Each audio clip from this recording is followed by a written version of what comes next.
वक्फ bill वापस लो, वक्फ bill वापस लो, वक्फ bill वापस लो,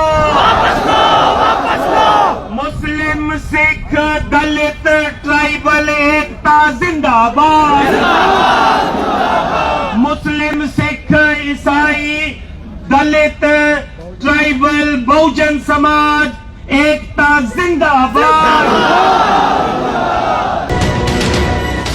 हमारे घरों में बिल्डोजर चल रहे हैं, मस्जिदों और मदरसों में बिल्डोजर चल रहे हैं, और अब ये वक्फ एक्ट के जरिए से भारत के दस्तूर पर, संविधान पर बिल्डोजर चलाया जा रहा है, चलाने की कोशिश हो रही है।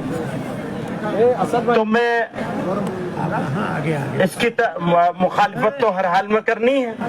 वक्फ अमेंडमेंट बिल 2024 के खिलाफ मुस्लिम समाज और ख़ास तौर से ऑल इंडिया मुस्लिम पर्सनल लॉ बोर्ड ने जंतर मंतर दिल्ली पर अपने प्रदर्शन और विरोध से जाहिर कर दिया है कि इस मामले पर वो खामोश बैठने वाला नहीं है। इस मौके पर जमीयत उलमा हिंद की तरफ से बोलते हुए मौलाना हजरत महमूद मदनी साहब ने बाकायदा अपने गुस्से का न सिर्फ इजहार किया बल्कि कहा कि घरों और मस्जिदों पर बुलडोज़र चलने के बाद अब संविधान पर भी बुलडोज़र चलाया जाने लगा है और इसकी मुखालफत पुरजोर तरीके से की जाएगी। हज़रत मौलाना महमूद मदनी साहब ने बाकायदा अपनी नाराज़गी का और अपने आगे के लाहे अमल का इजहार किया और मुस्लिम समाज से अपील की कि वो शांति के साथ न सिर्फ इसका विरोध करे बल्कि अपने हौसले को भी बनाए रखें। हर लड़ाई के लिए कुर्बानी की जरूरत होती है। आप लड़ाई लड़ेंगे और आराम से बैठे रहेंगे, काम नहीं होगा। इस मौके पर असदुद्दीन ओवैसी ने बाकायदा न सिर्फ सरकार को घेरा और सीधे तौर पर उन्होंने पीएम मोदी पर भी निशाना साधा। नरेंद्र मोदी की हुकूमत वक्फ बिल को लाकर कानून बनाने की जो कोशिशें कर रही है, उनका मकसद एक ही है कि इस मुल्क में अमन को खराब किया जाए। वजीर आजम का मकसद एक ही है कि मस्जिद और मंदिर के नाम पर अवाम हमेशा लड़ते रहे, और उस बिल का मकसद ये नहीं है कि वक्फ की जायदादों को मजबूत किया जाए या उनकी हिफाजत की जाए। आप खुद अंदाजा लगाइए कि हिंदू धर्म के एक बहुत बड़े ज्यूरिस्ट हैं, BK मुखर्जी की किताब में लिखा गया कि हिंदू धर्म में बाय कस्टम बाय यूसेज वो मंदिर की जायदाद बन सकती है। तो नरेंद्र मोदी वक्फ के वक्फ बाय यूजर को इस तरह से खत्म कर रहे हैं कि अगर कोई डिस्प्यूट होगा या गवर्नमेंट प्रॉपर्टी होगी तो वक्फ बाय यूजर नहीं रहेगा। दिल्ली में 123 वक्फ की जायदादें हैं जिस पर दिल्ली हुकूमत का दावा यह है, मरकज कहती है कि वो गवर्नमेंट की प्रॉपर्टी है। अगर कल खुदा ना खास्ता ये कानून बनेगा तो कोई भी जाकर मरकजी हुकूमत की तरफ से, दिल्ली सरकार की तरफ से वहां पर एक नोटिस लगा देगा कि ये वक्फ की प्रॉपर्टी नहीं है। हिबा को निकाल रहे हैं, ट्रांसफर ऑफ प्रॉपर्टी में हिबा है मगर कोई गिफ्ट नहीं कर सकता वक्फ की जायदाद को। नरेंद्र मोदी आजकल भारत के हमारे फजीलतुल शेख बने हुए हैं। असदुद्दीन ओवैसी ने इस मौके पर चंद्रबाबू नायडू, चिराग पासवान और नीतीश कुमार को भी चेतावनी दी और कहा कि मुस्लिम समाज के साथ वो धोखाधड़ी बंद करें। चंद्रबाबू नायडू को, हमारे पासवान साहब को और नीतीश कुमार को याद रखिए, दुनिया जब तक कायम रहेगी अगर आप इस वक्त नाजुक वक्त में इस बिल की तायीद करेंगे तो आपको मुसलमान कभी नहीं माफ करेगा, क्योंकि आपकी तायीद की वजह से ये बिल कानून बनेगा। इसलिए हम उनसे भी कह रहे हैं कि आप इस गैर अनकॉन्स्टिट्यूशनल बिल की तायीद मत करिए, और ये अनकॉन्स्टिट्यूशनल है, इसका कोई भी फायदा वक्फ को नहीं होगा, सिर्फ वक्फ बोर्ड को बर्बाद करने के लिए, वक्फ जायदादों को लूटने के लिए। वक्फ अमेंडमेंट बिल 2024 के खिलाफ बीजू जनता दल ने भी अपने स्टैंड को साफ किया। उड़ीसा से बीजू जनता दल के सांसद के हिसाब से मेरे नेता नवीन पटनायक जी ने हमें इंस्ट्रक्शन दिया है, हमें आदेश दिया है कि वक्फ अमेंडमेंट बिल को जोरदार से विरोध करना चाहिए संसद में। हम लोग पिछले महीने उड़ीसा में भी इस अमेंडमेंट बिल को विरोध करके एक बहुत बड़ा रैली हम लोग किए थे उड़ीसा की राजधानी भुवनेश्वर में। बीजू जनता दल के सांसद ने आरोप लगाया कि देश की एकता को नुकसान पहुंचाया जा रहा है। उन्होंने पीएम मोदी से अपील की कि देश में एकता और भाईचारे को बनाए रखने की कोशिश की जाए। हम लोग मिलजुल के हैं, इस चीज को केंद्र सरकार को समझना चाहिए कि ये भारतवर्ष सब धर्म सब वर्गों को साथ लेके भाईचारा में रहता है। इसको बिगाड़ने का कोशिश मत कीजिए। आज तक बिल को हम लोग सब विरोध करते हैं, इंशाअल्लाह इसमें हम लोग जरूर सक्सेस होंगे। जंतर मंतर पर प्रदर्शन के दौरान ने आरोप लगाया कि पुलिस ने वहां पर आने वाले लोगों को बाहर ही रोका और भीड़ को डराने की कोशिश की। मैं हमारे पुलिस प्रशासन से गुजारिश करता हूं कि जो लोग बाहर खड़े हैं उनको रोके नहीं। देखिए, बहुत ही पीसफुल तरीके से ये डिमॉन्स्ट्रेशन हो रहा है। अगर आप ये मैसेज देंगे कि हमने लोगों को रोक दिया तो बहुत गलत मैसेज जाएगा। ये बहुत ही खामोश और बहुत ही पीसफुल डिमॉन्स्ट्रेशन है। जो लोग बाहर रुके हुए हैं उनको अंदर आने दीजिए ताकि ये लोग शामिल हो सके। बाहर भी रहेंगे तो बदअमनी फैलेगी, अगर अंदर आएंगे तो ज्यादा बेहतर होगा।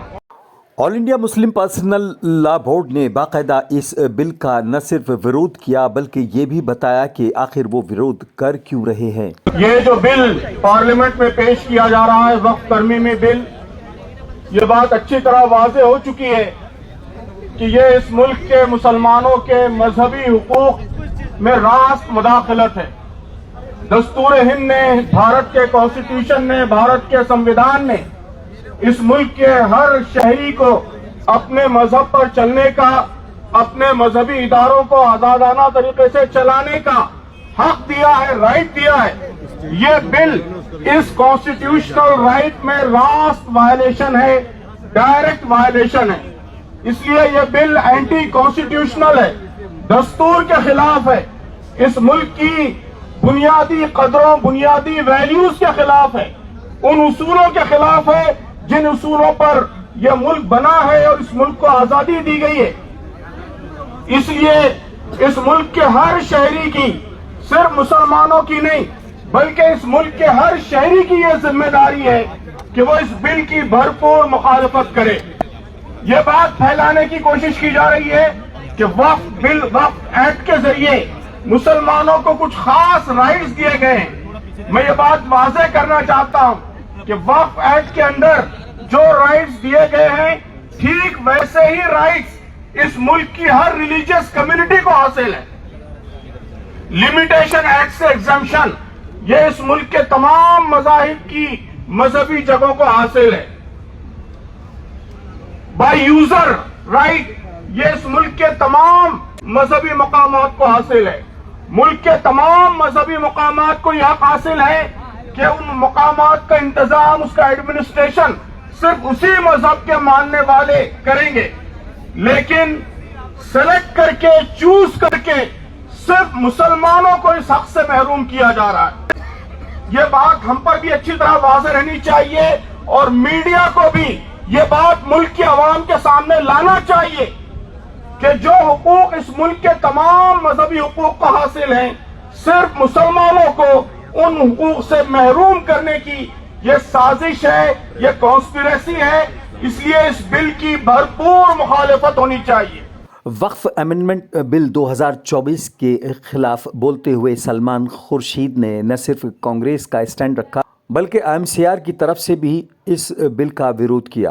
यकीनन IMCR की नुमाइंदगी मैं यहाँ करूँगा, लेकिन मैं अपनी पार्टी की भी नुमाइंदगी करता हूँ, इसलिए कि ये मामला किसी एक अकेली पार्टी का नहीं है, ये किसी खास किसी इदारे का नहीं है। ये एक कौमी, हमारा एक कौमी इत्तेहाद है। ये कौम की तरफ से जिस कौम में हर मजहब के लोग जिसमें मुब्तला हैं, उस कौम की तरफ से एक आवाज़ उठी है। और आवाज़ अगर उन लोगों के दिल तक पहुंच जाए जो यकीनन ये कहते हैं कि हम हिंदुस्तान के आईन और हिंदुस्तान के कॉन्स्टिट्यूशन की बात करते हैं, तो हिंदुस्तान के कॉन्स्टिट्यूशन की जो बात करता है वो ये समझ जाए कि हिंदुस्तान का एक नज़रिया है, हिंदुस्तान का एक तसव्वुर है, हिंदुस्तान का एक ख्वाब है, कि यहाँ पर मुख्तलिफ रंग के फूल एक साथ इकट्ठे होकर एक गुलदस्ता बनाएंगे और वो फख्र से हम कहेंगे कि वो हमारा हिंदुस्तान है। आज उस पर एक सवालिया निशान लगाया जा रहा है। सवालिया निशान इस बात पर नहीं है कि हमारा एक इदारा है, उस इदारे पे दखल अंदाजी करने की कोशिश है, बल्कि यहाँ पर जो हमारी पहचान है, जो हमारी तहजीबी पहचान है, उस पर एक सवालिया निशान है। जो हमारा ईमान है उस पर एक सवालिया निशान लगाया जा रहा है। ये समझते नहीं है कि वक्त का कितना करीबी ताल्लुक हमारी तहजीब से है, हमारे ईमान से है। और ये सवाल एक बड़े पैमाने पे सवाल उत्तराखंड में उठा है, जो यूसीसी का मामला आया है वहां पर ये सवाल उठा है। हमें कहीं किसी से ये गुरेज नहीं कि वो अपनी जिंदगी कैसे जीना चाहते हैं। हमारा सिर्फ एक कुछ कहना है तो ये कहना है कि हमको हमारी जिंदगी अपने उसूलों पर जीने दीजिए, अपने ईमान पर जीने दीजिए, और हम चाहेंगे कि आप अपने ईमान पर जिए।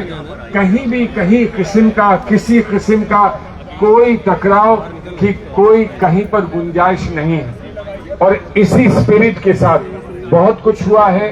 कहा जाता है कि हमने बड़ी तफसील से लोगों से बात करी, गुफ्तगू की, सबको कंसल्ट किया।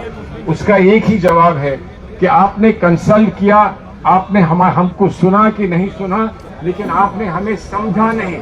और आज समझाने के लिए हम आवाम के बीच में आकर उसी बात को फिर आपके सामने दोहरा रहे हैं कि आपने हमारे जज्बात को समझा नहीं, हमारे ख्वाब आप समझे नहीं, हमारे ईमान को आप समझे नहीं।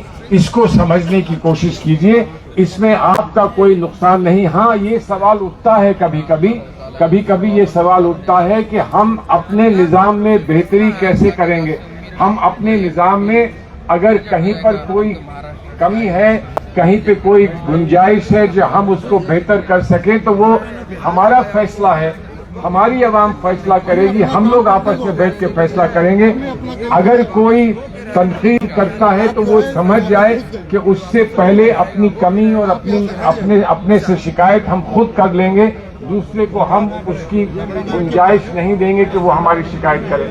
जंतर मंतर पर वक्फ अमेंडमेंट बिल 2024 का विरोध करने के लिए मैदान में उतरे ऑल इंडिया मुस्लिम पर्सनल लॉ बोर्ड के बारे में पहले भी कई रिकॉर्ड कायम हैं। बाबरी मस्जिद को लेकर भी इसकी बहादुरी और कामयाबी सबके सामने है। 3 तलाक बिल को लेकर भी इस पर सवाल खड़े हुए थे। और इतना ही नहीं, इसकी कार्यशैली पर अक्सर आम मुसलमान भी सवाल उठाता है, और ऐसा ही कुछ देखने को मिला इस मौके पर भी। यानी अगर कोई अपनी मर्जी से बात करता नजर आया तो ऑल इंडिया मुस्लिम पर्सनल लॉ बोर्ड ने न सिर्फ इसके ऊपर नाराजगी का इजहार किया, बल्कि उसको बाहर का रास्ता दिखाने की भी बात कही। यानी यहाँ भी मनमानी और आम मुसलमानों की अनदेखी। कि जो लोग मीडिया को बाइट दे रहे हैं वो बिल्कुल बाइट न दें। ये देखिए, ये शरारत अंगेज हरकतें हैं मीडिया की तरफ से की जा रही है कि वो आम लोगों से बाइट लेके अपने मतलब की चीजें निकालना चाहते हैं और फिर एक गलत तस्वीर मुल्क के सामने रखना चाहते हैं। मेरी आपसे बार बार गुजारिश है, और अगर आप ये बात करेंगे तो हम उन लोगों को जो मीडिया को बाइट दे रहे हैं इस ग्राउंड से बाहर कर देंगे। मैं आपसे फिर गुजारिश करता हूं कि मीडिया को अभी बाइट मत दीजिए। यहाँ जिम्मेदारान बैठे हुए हैं, वो अपनी बात रखेंगे और उनकी बात ही मुसद्दक़ा बात होगी इस मसले के ऊपर। बहरहाल ऑल इंडिया मुस्लिम पर्सनल लॉ बोर्ड पर भले ही कितने ही सवाल उठ रहे हों, लेकिन फिलहाल जंतर मंतर पर उसका ये प्रोग्राम बेहद कामयाब नज़र आ रहा है। और मौलाना अबू तालिब रहमानी साहब ने बाकायदा अपनी बात को बड़े जज्बाती अंदाज में रखा, जो कि ऑल इंडिया मुस्लिम पर्सनल लॉ बोर्ड के ख़ास मेंबर हैं। ऑल इंडिया मुस्लिम पर्सनल लॉ बोर्ड जंतर पे मंत्र पढ़ने नहीं आया है, बल्कि अपने हुकूक की आवाज को बताने के लिए आया है।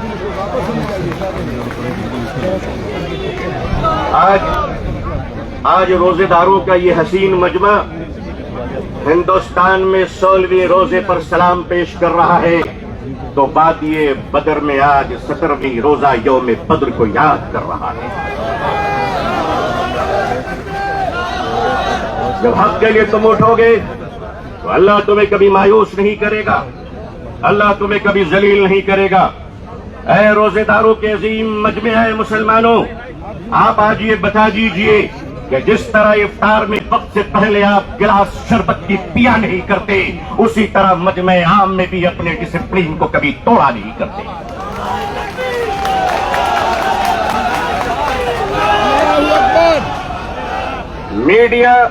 मीडिया का काम है आपसे पूछना, आपका काम है बिल्कुल खामोश रहना। आप एतकाफ की नियत कर लें इंशाअल्लाह। मैं अपने मीडिया के भाई बहनों को अच्छी तरह जानता हूं, इन्हीं के बीच तो बड़ा हुआ हूं। आखिर इन्हें हम नहीं जानेंगे तो क्या ट्रंप साहब जानेंगे? इनका और हमारा बड़ा गहरा रिश्ता है। लेकिन आपको ये बता देना चाहते हैं, हम यहां लड़ने या हुकूमत को धमकाने या किसी समुदाय विशेष को ललकारने के लिए नहीं आए हैं, बल्कि जंतर मंतर पर लोकतंत्र और संविधान में दिए गए अपने अधिकार के रक्षा के लिए आए हैं। All India Muslim personal board अपने बुजुर्गों की क़यादत में यहाँ आया है। हमने पढ़ा था कि शेखुल इस्लाम सर पे कफन लेकर जाया करते थे। हमने पढ़ा था कि शेखुल हिंद कफन लेकर जाया करते थे। हम मानते हैं हमने उन बुजुर्गों को नहीं देखा, मगर उन बुजुर्गों की निस्बतों से मुंसलिक ये चश्मो चराग की हिफाजत कर लो मुसलमान। मुसलमानों, आज अपनी क़यादत की हिफाजत कर लो और क़यादत पर एतमाद कर लो इंशाअल्लाह। याद रखना, हम इस्लाम की भी हिफाजत करेंगे।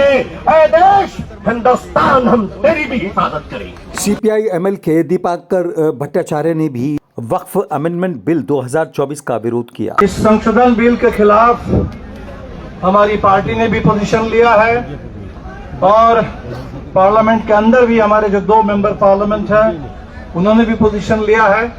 और मुझे जानकारी है कि अपोजिशन की बहुत सारे पार्टीज ने जो इसके लिए जेपीसी बनाई गई थी उसमें भी बातें गई थी, लेकिन उनके तमाम बातों को दरकिनार करके जिस तरह से इस देश में बुलडोजर राज चल रहा है, इस बिल को भी बुलडोज कर देने की पूरी साजिश चल रही है।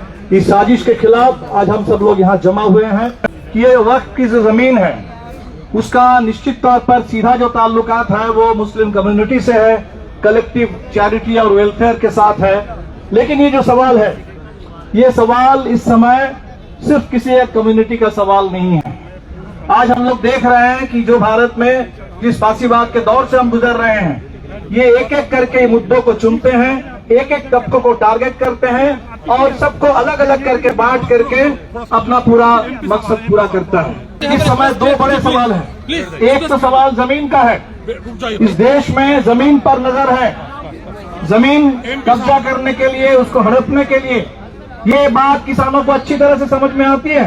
इतना बड़ा जो किसान आंदोलन खड़ा हुआ था इस पूरे देश में, भूमि अधिग्रहण के खिलाफ, हर जगह जहां किसान लड़ते हैं वो अपनी जमीन बचाने के लिए, खेती बचाने के लिए लड़ते हैं, कॉर्पोरेट का कब्जा, उस कब्जे को रोकने के लिए लड़ते हैं। आदिवासी लड़ते हैं इस देश के अंदर अपने जल जंगल जमीन, उसकी हिफाजत करने के लिए, उसकी रक्षा करने के लिए। हमें समझना चाहिए ये भी जमीन का सवाल है। ये भले ही ये किसी समुदाय के लिए इस्तेमाल के लिए है, लेकिन ये हिंदुस्तान की जमीन को बचाने की जो लड़ाई है इस समय, मैं पूरे देश के किसानों से भी कहूंगा कि इसको जमीन के सवाल के रूप में देखिए, इसको पूरे देश के जमीन बचाने की लड़ाई के रूप में देखिए। अगर आप अपनी जमीन बचाने के लिए लड़ते हैं तो इस समय पूरे के पूरे समुदाय के लोग जो अपनी पहचान और अपनी जमीन बचाने के लिए इकट्ठे हुए हैं उनका साथ दीजिए। इसको जमीन बचाने की साझा लड़ाई इस देश के अंदर बना डालिए। दलितों और पिछड़ों के एक संगठन के नेता बेलाराम जी राजस्थान, उन्होंने भी बाकायदा इस बिल के विरोध में अपनी बात कही। संविधान ने हमको अधिकार दिए हैं, उस अधिकारों की अवहेलना न हो, इसके लिए हमको एकजुट होना पड़ेगा। मैं भारत के आदिवासी क्षेत्र राजस्थान से आया हूँ। मैं तो ये नारा देने आया हूँ कि हम देश को, हमें सभी आवामों को, सभी लोगों को एक ही नारा देना चाहिए, संविधान ही हमारा कर्म है और इस कर्म के लिए हम कुछ भी कर गुजरेंगे। इसको रोकने वालों को, तोड़ने वालों का हम मंसूबा पूरा नहीं होने देंगे। इस मौके पर सीपीआईएम लीडर हन्नान मुल्ला ने भी विरोध किया। मैं मार्क्सवादी कम्युनिस्ट पार्टी की ओर से आज के ये जो आपका समावेश है, आवाज है, इसमें आवाज मिलाने के लिए हाजिर हुआ। वाकफ बिल जो है उसको संशोधन करने का जो साजिश है उसके खिलाफ लड़ाई। और ये जो वाकफ बोर्ड पे मैं भी कुछ दिन वाकफ बोर्ड का चेयरमैन के रूप में काम किया, जब थोड़ा हकीकत इसका मालूम था। और हम जो अनुभव किया है, जो नया कानून लाया है उसमें झूठ बोला जा रहा है। एक तरफ उसमें बताया कि वाकफ जो बिल है, क्योंकि वाकफ कानून में कमी है। मेरा जैसा जानकारी है 1995 में जो कानून बना था वो कानून में कोई कमी नहीं था, थोड़ा बहुत हो सकता, मगर मुख्य तो कोई काम ही नहीं था। आज इस विचार करने के लिए है ये कानून का कमी है न सरकारों का कमी, उसको इम्प्लीमेंट करने में कमी। 95 के कानून में जो जो शर्त था लागू करने के लिए वो आज भी लागू नहीं हुआ।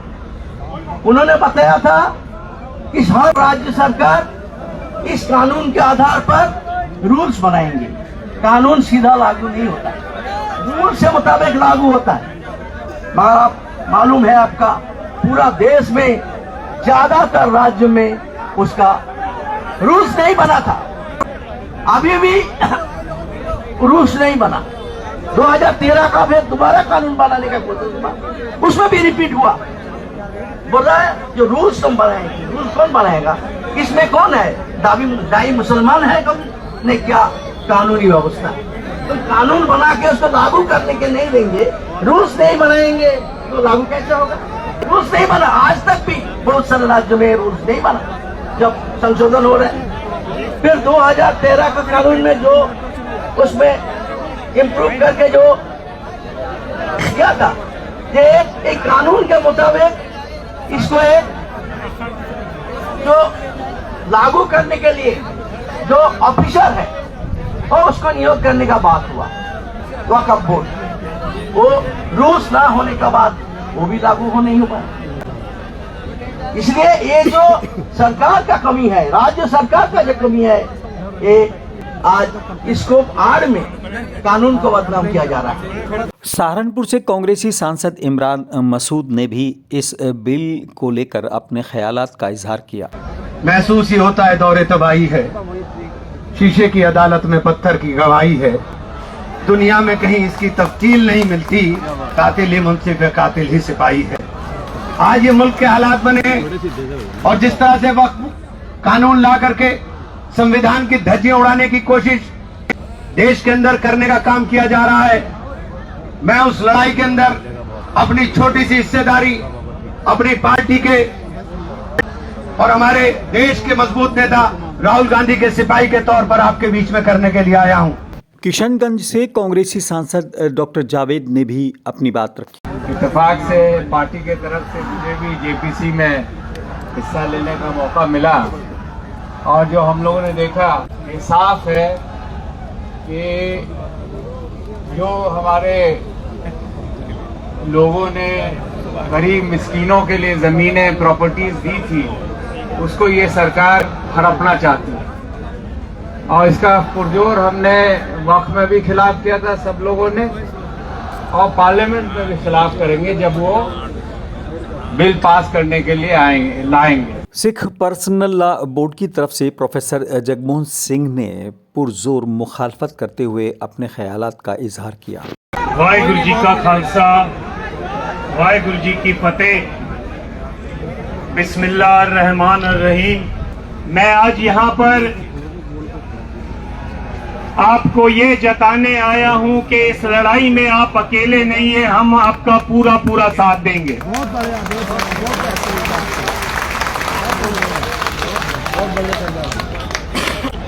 हिंदुस्तान की सरकार कोई भी हो उसकी हमेशा ये कोशिश रही है कि मुसलमानों को, सिखों को, ईसाइयों को, सबको अकलियतों के रूप में वो इकट्ठा कर अलग अलग करके तो अपनी लड़ाई जो लड़े।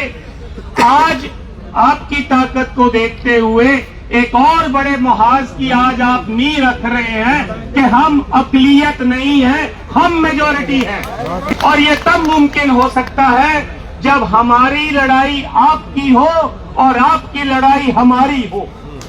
ये तब हो सकता है जब वक्फ बोर्ड की जमीनें अगर बिहार में उठाई जाती हैं या कोई धक्का किया जाता है या यूपी में किया जाता है तो पंजाब में से मुसलमान और सिख भाई वहां जाकर लड़ाई लड़े और अपनी जो है उनको बताएं कि ये हम बर्दाश्त नहीं करेंगे।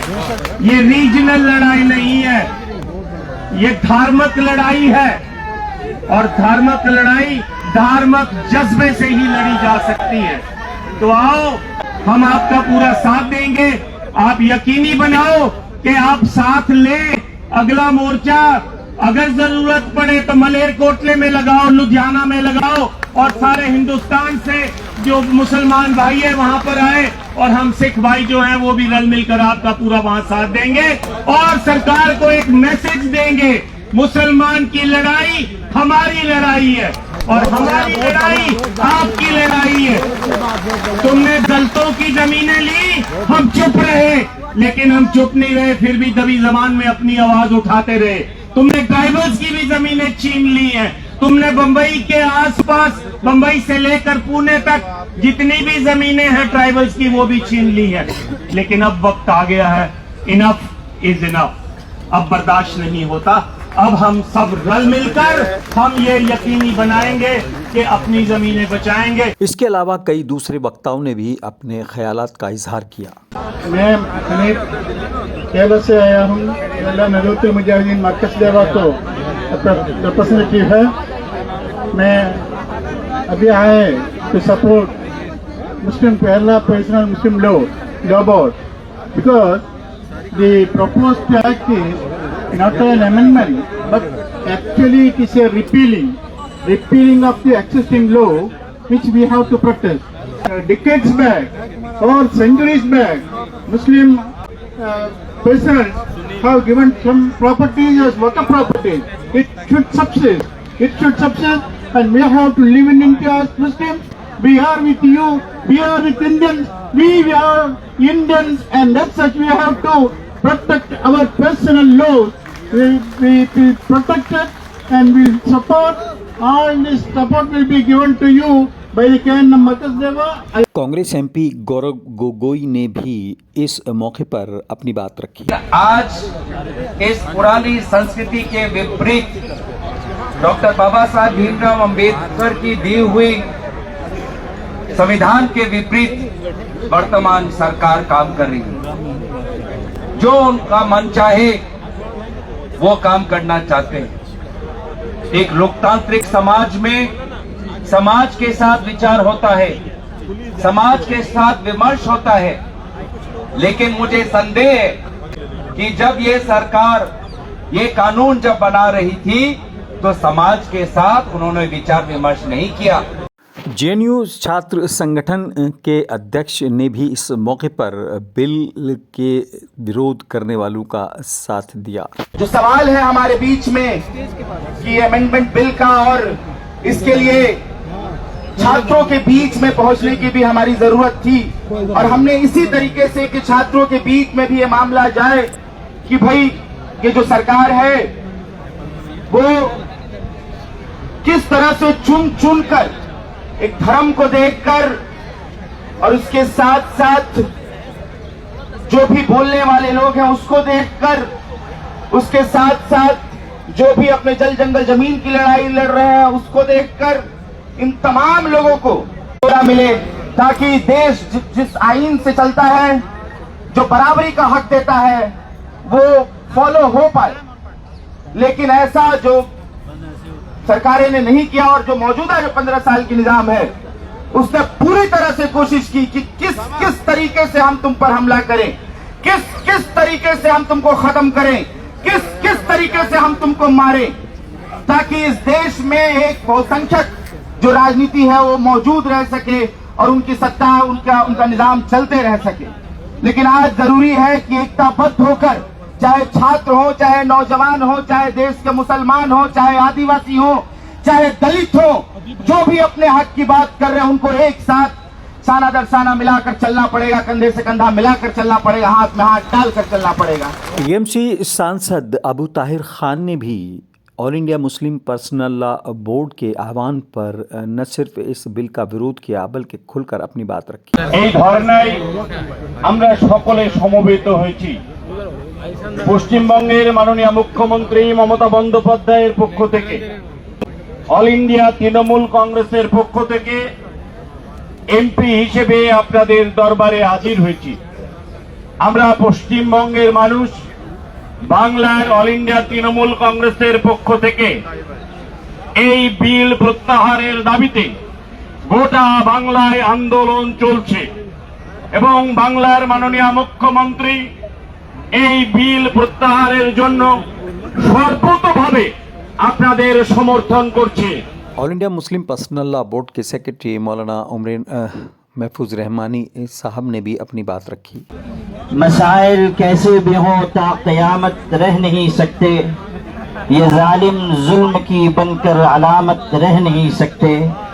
जिनका अज़्म है कि हमको चैन से जीने नहीं देंगे, वो जान ले कि खुद भी सलामत रह नहीं सकते। नफरत के रास्ते पर जो लोग चल रहे हैं और मुल्क को चलाना चाहते हैं, वो जान ले कि इसमें मुल्क की सालमियत और बका नहीं है। अगर मुल्क बाकी रहेगा तो मोहब्बत के साथ और एक दूसरे की मदद और ताउन के साथ बाकी रहेगा। यही पैगाम ऑल इंडिया मुस्लिम पर्सनल लॉ बोर्ड का है कि हम सब इस मुल्क में मुत्तहिद होकर मोहब्बतों के साथ जीते रहें। हमें इस बात की, हमारे लिए ये बात निहायत अफसोसनाक है कि ज्वाइंट पार्लिमानी कमेटी ने वो रवैया अपनाया जो तोहरा रवैया कहा जा सकता है, और जेपीसी के चेयरमैन ने जिस तरह का बयान चंद दिन पहले दिया है, उसने ये वाज़ेह कर दिया कि वो अमेंडमेंट बिल में तरमीमात के लिए संजीदा नहीं है, बल्कि वो किसी मखसूस एजेंडे के ऊपर काम कर रहे हैं। इंडियन मुस्लिम लीग के लीडर हारिस साहब ने भी अपनी बात रखी। हम तो काफी आंदोलन देखा है जंतर मंतर में।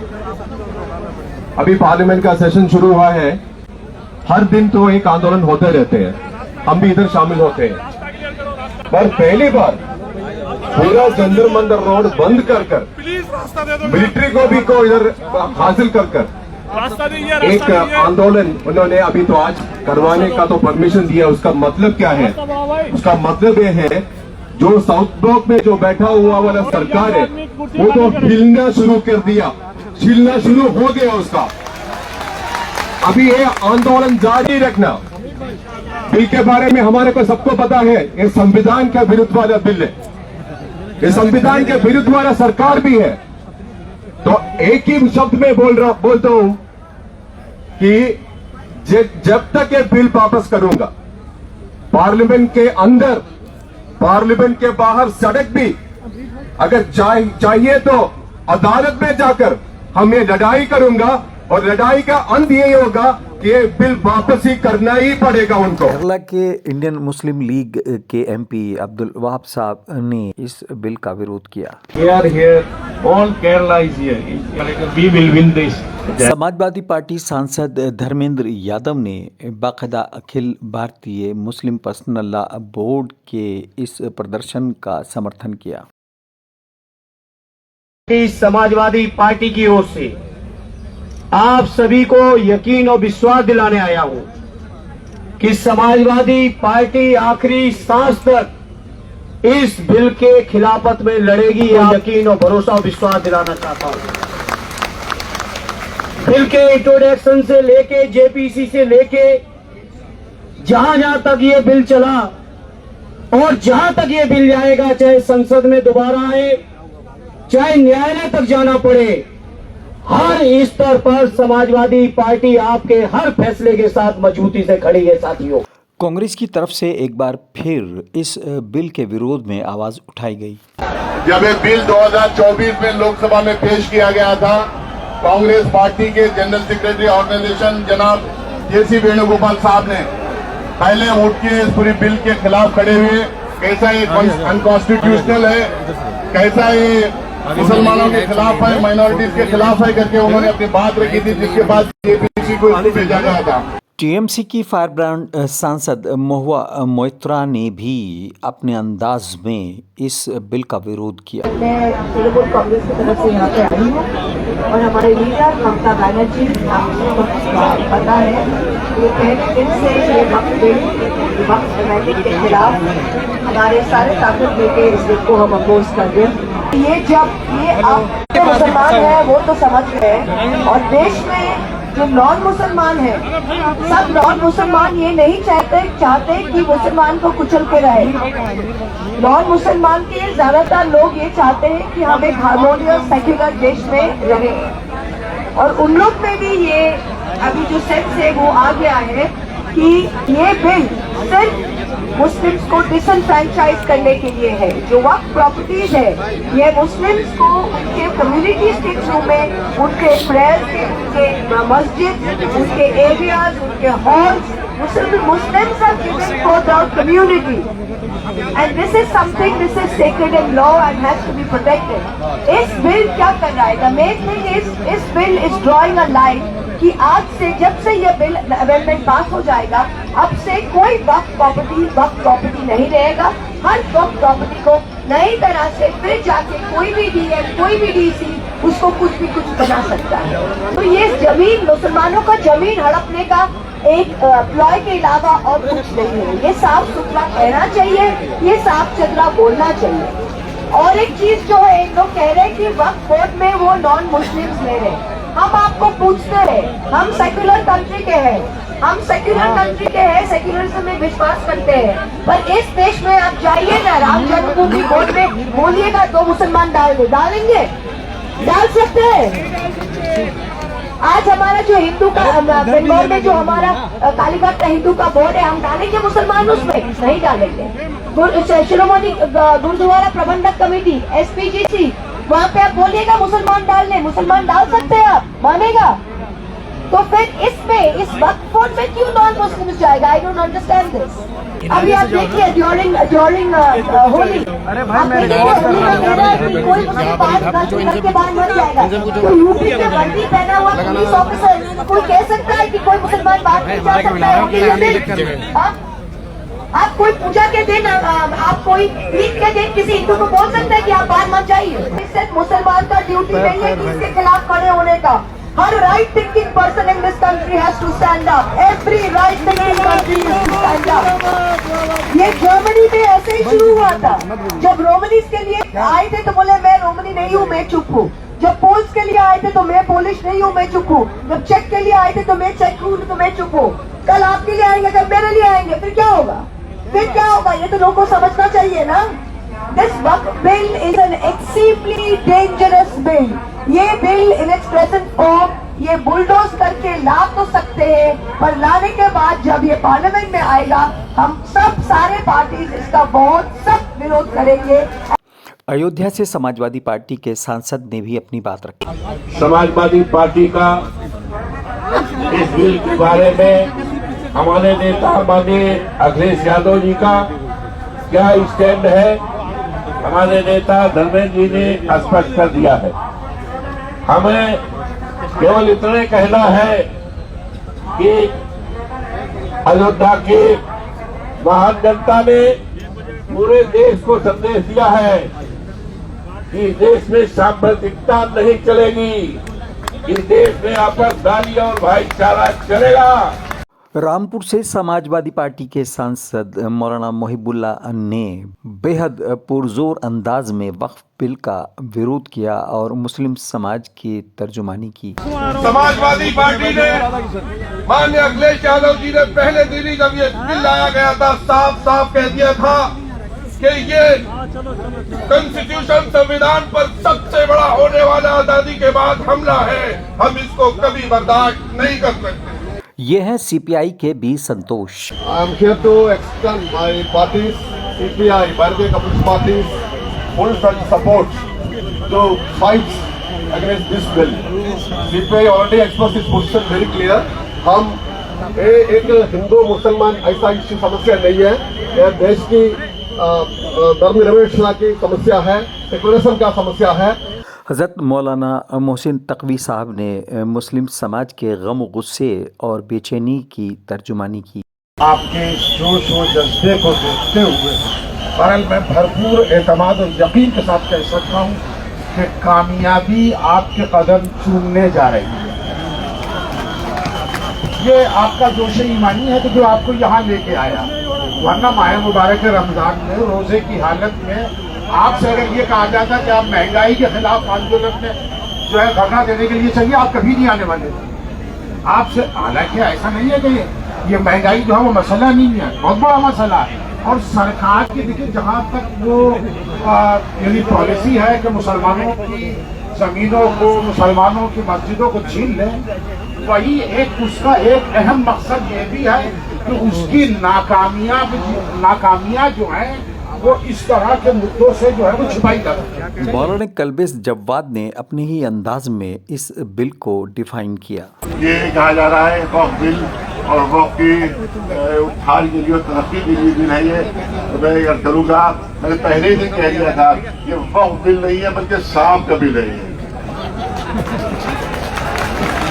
वक्फ बिल नहीं है, सांप का बिल है, इसके अंदर जहर भरा हुआ है। ये सिर्फ और सिर्फ मुसलमानों को नुकसान पहुंचाने के लिए बिल बनाया गया है। तो मैंने कहा 1000 टन सोना मंदिरों के अंदर रखा हुआ है। 1000 टन सोना, अगर गरीबों से मोहब्बत है तो ये कम सोना जो है ये गरीबों में बांट दो। अपनी अलग कार्यशैली के लिए जाने जाने वाले पप्पू यादव सांसद का अंदाज भी सुनिए। जहाँ रोशनी है वहाँ अंधकार नहीं है, और जहाँ अंधकार है वहाँ रोशनी नहीं है। जहाँ डर है वहाँ इस्लाम नहीं है, जहाँ इस्लाम है वहाँ डर है। मोदी जी को मुसलमान से नफरत नहीं है। अरब में जाके वो सिर झुकाते हैं, महबूबा साहब से वो मोहब्बत करते हैं, गल्फ कंट्री से वो भीख मांगते हैं, और बांग्लादेश से माफी मांगते हैं, और हिंदुस्तान के मुसलमान से इतना मोहब्बत करते हैं कि वो अपनी सियासत को जिंदा रखते हैं। आखिर में ऑल इंडिया मुस्लिम पर्सनल लॉ बोर्ड के चेयरमैन सैफुल्लाह रहमानी साहब ने खिताब किया। हमारी ये लड़ाई सिर्फ वक्फ की लड़ाई नहीं है, बल्कि इस देश में संविधान की हिफाजत की, बचाव की लड़ाई। इस लड़ाई में सिख भाई भी हमारे साथ हैं, क्रिश्चियन भाई भी हमारे साथ हैं, दलित भाई भी हमारे साथ हैं। यह लड़ाई यहाँ की अक्सरियत से या हिंदू भाइयों से नहीं है, हुकूमत से है, जुल्म के ख़िलाफ़ है, नाइंसाफ़ी के ख़िलाफ़ है। हमको ये लड़ाई इसी तरह लड़नी है। दूसरी बात मुझे ये कहनी है, यहाँ पर हमारे कई लोगों ने कहा, ख़ासकर हमारे सिख नुमाइंदे ने बहुत कुव्वत के साथ बात कही, इस लड़ाई को अभी हमें बहुत देर तक लड़ना होगा, और हम उम्मीद रखते हैं कि हम अपने तमाम भाइयों को साथ लेकर इस लड़ाई को लड़ेंगे और सबों के लिए इंसाफ की लड़ाई लड़ेंगे। सबों के साथ हम इंसाफ कराने की कोशिश करेंगे। ऑल इंडिया मुस्लिम पर्सनल लॉ बोर्ड अनकरीब ऐलान करेगा, अगर गवर्नमेंट ने ज़ोर ज़बरदस्ती से इस कानून को पास कराया तो हम इसी अंदाज की तहरीक पूरे मुल्क में चलाएंगे। इस मुल्क के कोने कोने में, गली कूचे में हुकूमत के ख़िलाफ़ एजिटेशन होगा और सब लोग मिलकर इस लड़ाई को लड़ेंगे। आपसे गुजारिश है कि इस चैनल को सब्सक्राइब करें ताकि आपकी आवाज़ को और मजबूती से उठाया जा सके।